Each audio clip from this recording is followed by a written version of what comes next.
Hey, welcome back everyone. Episode 3 of Cult Movie Mania. I'm your host, Sam. Before we jump into it, a little housekeeping. So if you're new to the channel, again, I'm your host, I'm Sam. I do this show every single Monday. Tend to alternate between cult, weird, horror, bizarro kind of movies, heavy metal records, and film scores on vinyl. If you like any of those things, check out the channel below. There's a whole slew of videos you can go back upon and watch. Me showcasing some stuff I have in my personal collection. I love physical media. I love sharing it and talking about it. I love turning people on to new stuff, and that's kind of what I hope to do with this show. So please feel free to like and subscribe, drop a comment, share with your friends, do the do. But now housekeeping is done. So let's get to it. This first one is a movie that I hold very, very dear to my heart. This one was just released last week, street date wise, and this is Arrow Video's release of the movie Versus, directed by, I'm gonna butcher it. Directed by Ryuhei Kitamura, who directed Godzilla Final Wars and the Midnight Meat Train. He also was responsible for the cinematic sequences in Metal Gear Solid Twin Snakes for the GameCube, I believe. This movie left a profound impact on me as a young kid. Came out in 2000, 2004. Ultimate Versus came out, which is kind of like a director's cut. Roughly 10 minutes of additional footage. There's new edits that they added in, new music cues and sound effects, stuff like that, kind of tightening it up. I don't mind if people want to tinker with their films, unlike Star Wars, but we're not going to get into that, as long as they still make the original cut readily available. And that's what Arrow did at this set, and I'm pretty stoked about it. I know we talked about double dipping in the last episode, but Versus is a movie that I just grew up absolutely loving. Big deal to me as a kid, So, and there's something really important I want to say. It's on the back of this case, actually.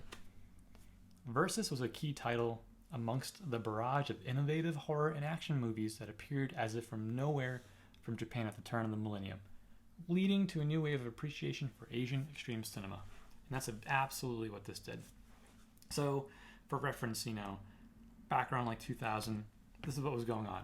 Me, little schlub, tail end junior high, early high school, stuff like Toonami, The Midnight Run / Adult Swim were in full effect. PlayStation 2 out, importing all these crazy games from Japan. And due to the success of films like Audition, a lot of these films started just making the way to American shores. So for instance, Best Buy started importing stuff like prequels, like the prequel to Ichi the Killer, Ichi 1, crazy films like Pinocchio 964, kind of just capitalizing on the whole kind of thing where it's people love these weird Asian movies. Stuff like Tartan Age Extreme and Dragon Dynasty were in full effect. Torrenting was a really big deal. So, you'd hear wisps and rumors about films like Battle Royale or Battlefield Baseball, and, sometimes it's hard to find them, so, I'm not saying, we're not going to talk about it.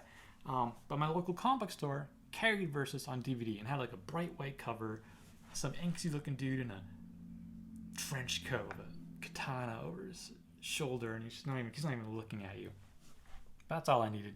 As a little weeb, I was just sold. I thought it was the coolest thing on the planet. So I bought it, went home, watched it, immediately fell in love, and then I just made all my friends watch it too. It's this crazy story. Yakuza go to this graveyard out in this magical, mythical forest that's also a portal to hell or something like that. I don't know. There's resurrected magicians. There's zombies. There's crazy gore and violence, but it's also incredibly funny, which is kind of why I mentioned the whole Toonami Adult Swim thing, because for what I think a whole generation of kids, I think the term midnight became synonymous with just kind of weird, bizarre, left field kind of entertainment. Whether it's violent or funny, this movie captures all of the above. Obviously scenes of violence and gore, but juxtaposed of really funny moments, like characters putting on sunglasses and someone else looks at them and go no, take them off, that looks bad. And this movie is just genuinely really, really funny. This set comes with a whole slew of features, short films, both cuts of the film, new 2K restoration, which is pretty cool. Comes with a little booklet, which we know that I love, with a new interview from Tom Mez, who's popped up on the show before. You know, he seems to be like the big like weirdo Asian like film boy fan kind of dude. He seems to get all these gigs, so that's pretty cool for him, you know. But again, Ryuhei Kitamura versus Arrow put this out. It's now readily available. You should definitely grab it if you're looking for something. If you're looking for something so uniquely 2000 Asian extreme versus, this is it right here. Love it. Big love. And I mentioned the Godzilla Final Wars because it's a brilliant segue into the next thing I want to show. And this one is a gift from a very special someone, and it's also quite hefty. And that is the Criterion Collection's Godzilla. This set right here, Godzilla, the Showa-Era, 1954 to 1975. 15 films in this behemoth of a set. Godzilla, the famous, iconic character, the one that set off the whole kaiju craze that we still see today and love. Personally, I know some like hardcore Godzilla and kaiju fans, and my appreciation does not reach their levels, although I love hearing them geek out about it.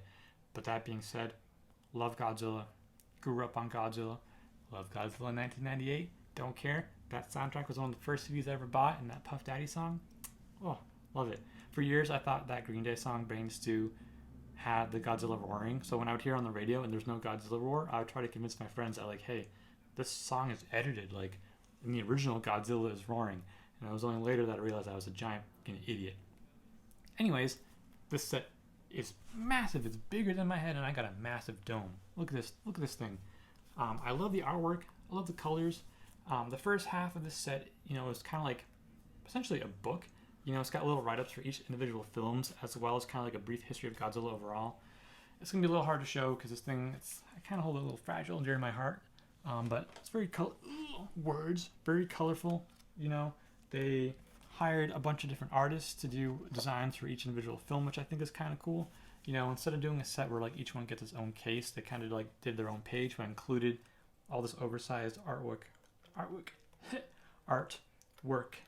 which honestly is insanely cool. It's so bright, it's so colorful, and it totally just captures what Godzilla is.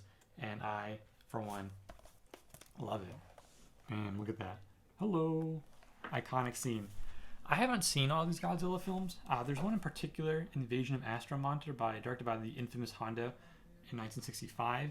It's a film that, like, for whatever reason, this kind of like pirate broadcast station would pop up on the weekends on like my basic cable TV we had in the kitchen, and they would always play this film. But like whenever I tried to tune in, which was all the time because I wanted to see it, it was just like skewed and black and white and just so incredibly staticky, you know, and doing that thing where it's kind of like the image is like going up and then like it pops up from below and it's like hello and it goes back down and you see Godzilla's butt come back down.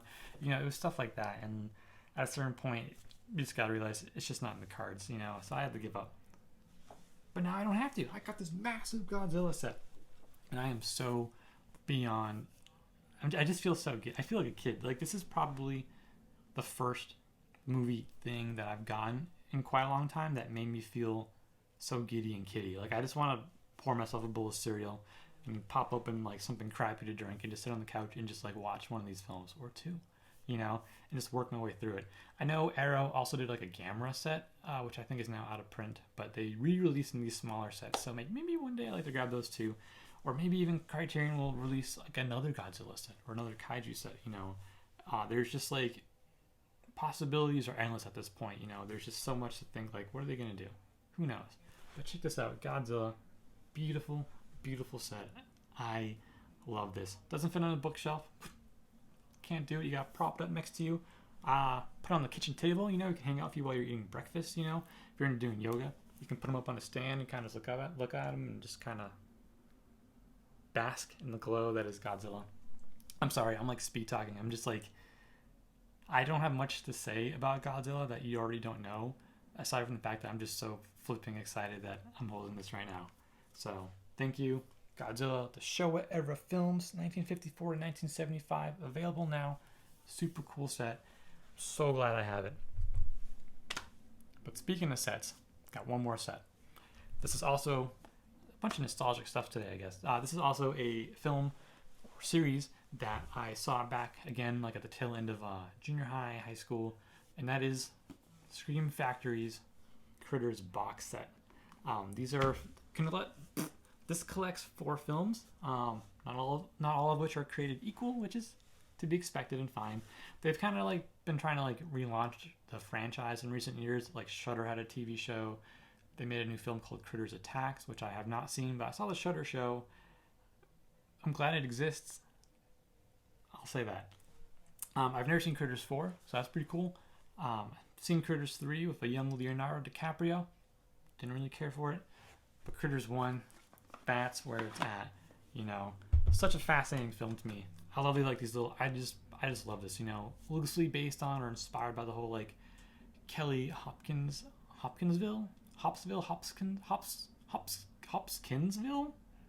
I don't know. These like towns in like Kentucky. You know, and back in 1955, a handful of adults and kids came to the police station saying that like they were under siege from like these alien creatures. You know, and bleh, we have critters. You know, and obviously it falls into the category of like little monsters. You know, stuff like Gremlins or Troll, Puppet Master, Leprechaun, Chucky. You know how it is. But the director denies that this is a ripoff of Joe Dante's Gremlins, saying that like the script was in production before Gremlins came out, and that they went through extensive rewrites to make sure that there was no similarities whatsoever, that it was its own beast. And thus we have Critters. This is something that's like so alternatively trying to be creepy, but at the same time being funny. Because there's nothing creepy about watching a little critter yell out the F word in Crite, its language. You know, these little aliens break out of like some kind of space jail, land in Kentucky, and you know, all hell breaks loose, and it's just a battle against these little things. Critters 2 is pretty cool. Infamous for like a giant critter ball that like rolls over people, and when the ball leaves, it's just like a skeleton, because you know, the critters are just like, and they eat them all up and stuff like that. I personally love these kind of films. This stuff is junk food to me. Look at this. Oh, junk food. I love these movies so much. So again, Critters, put out by Scream Factory. You can find this box set pretty cheap, so if you want to relive any Critters glory, readily available. Definitely worth watching. I'll watch the 4th one sometime, probably when I'm like home alone and I don't scar anyone because I assume it's not quite good. But that's okay. Again, Critters, check it out. Good stuff. So this wasn't planned, but I guess a bunch of the stuff was all films that I used to really love, specifically from the tail end of junior high to like high school, that left a very profound impact on me. It was not planned, but that's just how life plays out sometimes. So that brings this episode to a close. I just want to say again, if you feel free, like and subscribe, share with your friends, you know. I love doing this kind of stuff. I love sharing with you guys. But again, as per usual, the most important thing is I want to thank you all for spending your time with me, watching these videos. I have a whole lot of fun doing it. I just love sharing stuff. I love the feedback I've been getting. And you guys make it all worthwhile. So, thank you. You guys all rule. I'll see you all next week. Take care. Stay safe. And I'll see you then. Take care, everyone.